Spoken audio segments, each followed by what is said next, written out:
Bismillahirrahmanirrahim. Assalamualaikum warahmatullahi wabarakatuh. Ketemu lagi di channel Syifa Urahmah Institute. Selanjutnya, apa nih yang harus kita pelajari terlebih dahulu? Kita belajar dari pohon yuk. Coba teman-teman bayangin, saat kita menanam sebuah pohon, maka yang pertama kali kita taruh di tanah adalah benihnya. Nah, nih ya, benih pohon ini nih. Coba bayangin pada saat kita taruh biji atau benih di tanah, yang pertama kali akan tumbuh duluan apanya? Betul, yang pertama kali tumbuh duluan adalah akarnya. Selanjutnya, setelah akarnya tumbuh, barulah batangnya dan daunnya tumbuh. Jadi, kesimpulan pelajaran dari pohon, akar tumbuh duluan. Begitulah pesan yang Allah mau kasih dari kita belajar dari pohon. Jika kita ingin mempelajari sebuah ilmu, maka fokuslah belajar tentang akar-akar ilmu terlebih dahulu. Maksudnya perkara-perkara basic, sebelum kita masuk ke perkara yang lain. Nah, inilah salah satu perkara basic yang harus kita ketahui, yaitu ilmu tentang cara melihat. Nah, ilmu tersebut konsepnya ulul albab. Konsep yang ada di surah Ali Imran ayat 190.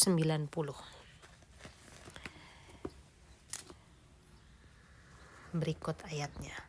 A'udzu billahi minasyaitonir rajim. Bismillahirrahmanirrahim.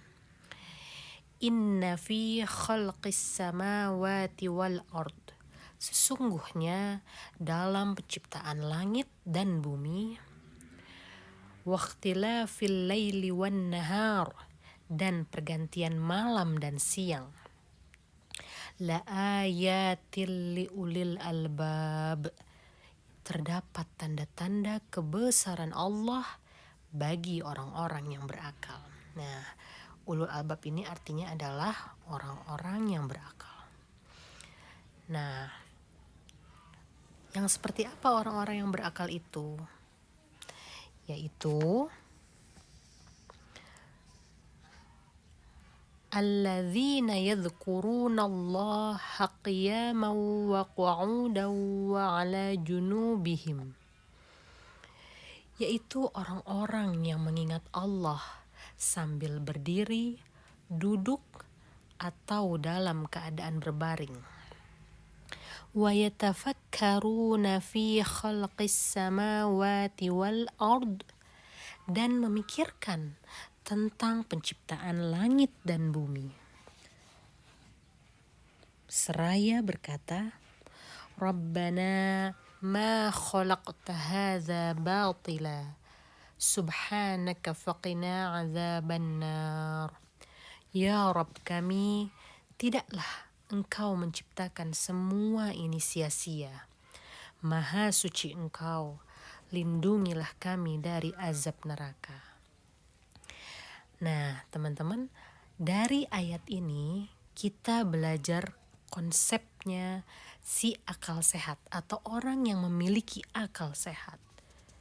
Yaitu yang seperti apa? Merekalah orang-orang yang berpikir. Jadi saat dia berpikir, dia pun sambil berzikir. Berpikir ini maksudnya tafakur ya. Jadi di saat dia mempelajari alam, di saat dia mempelajari apapun, dia sambil berzikir. Dia sambil kaitkan tentang apa maksud penciptaan Allah ini, sambil mengingat Allah. Dan pada saat ia berzikir, ia pun lakukan sambil ia berpikir. Jadi saat dia berzikir, dia tidak hanya lisannya saja yang berzikir, subhanallah, subhanallah, subhanallah, tapi dia sambil berpikir, maha suci Engkau, maha suci Engkau, betapa engkau bersih dari segala macam keburukan. Itulah orang-orang yang memiliki akal yang sehat.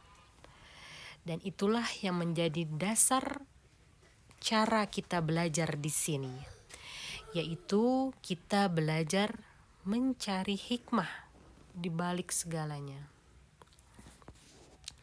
di mana kita ditugaskan oleh Allah. Cara kita menuntut ilmu salah satunya dengan melihat tanda-tanda kebesaran Allah Azza wa Jalla.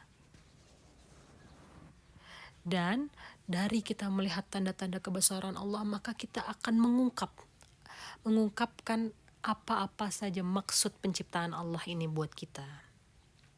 Hingga akhirnya terbesitlah sebuah perasaan di dalam hati kita, sungguh tidak ada satupun ciptaannya yang sia-sia.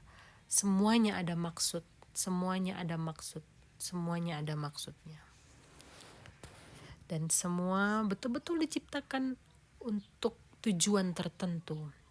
Dan ini adalah salah satu PR kita.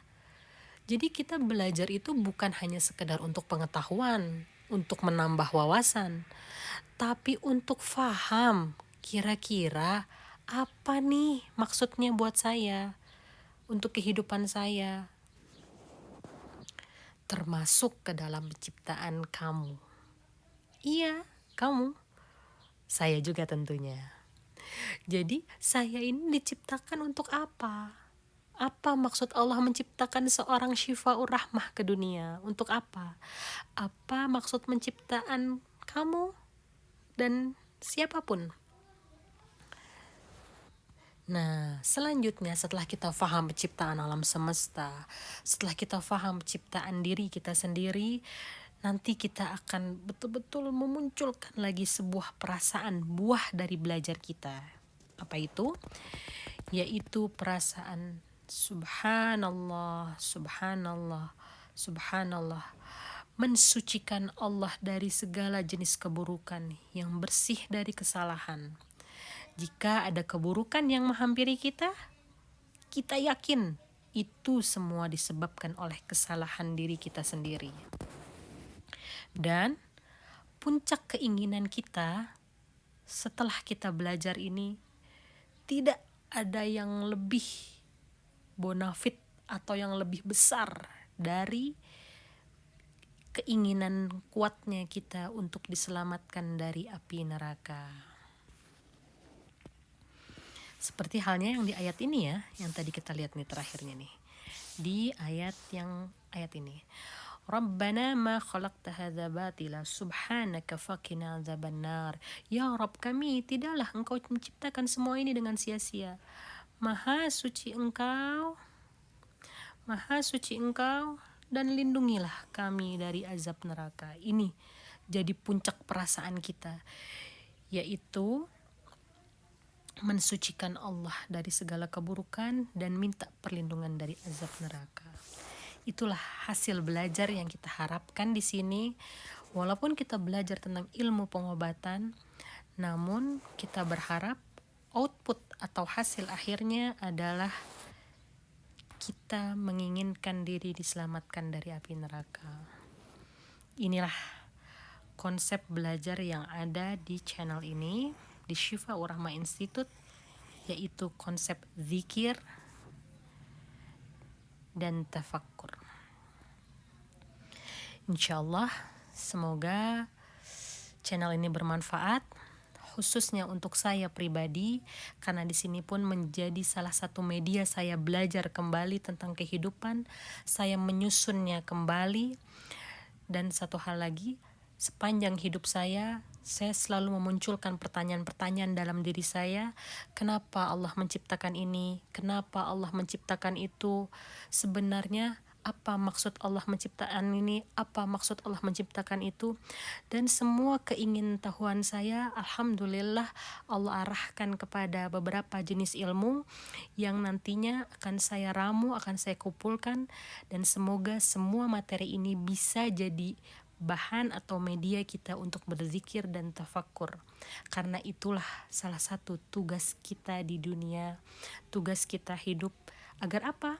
agar kita faham apa maksud dan tujuan Allah menciptakan kita, dan agar kita faham jika tekad terbesar yang kita harus lakukan di dalam hidup kita adalah bagaimana caranya kita bisa selamat dari api neraka. Alhamdulillah, semoga Allah meringankan diri kita, meringankan langkah kaki kita untuk kita mempelajari semua ini. Semoga Allah memudahkan niat baik kita, dan Allah memudahkan semuanya untuk kita ya. Alhamdulillah, akhirul kalam, kita berdoa sama Allah, semoga Allah menganugerahkan ilmu yang bermanfaat untuk kita, dan Allah menjauhkan kita dari ilmu yang tidak bermanfaat. Allahumma inna nas'aluka ilman nafi'an wa na'udzubika min ilmi la yanfa'. Terima kasih. Itu pelajaran kita saat ini. Semoga teman-teman bisa menyimak episode-episode berikutnya. Terima kasih. Assalamualaikum warahmatullahi wabarakatuh.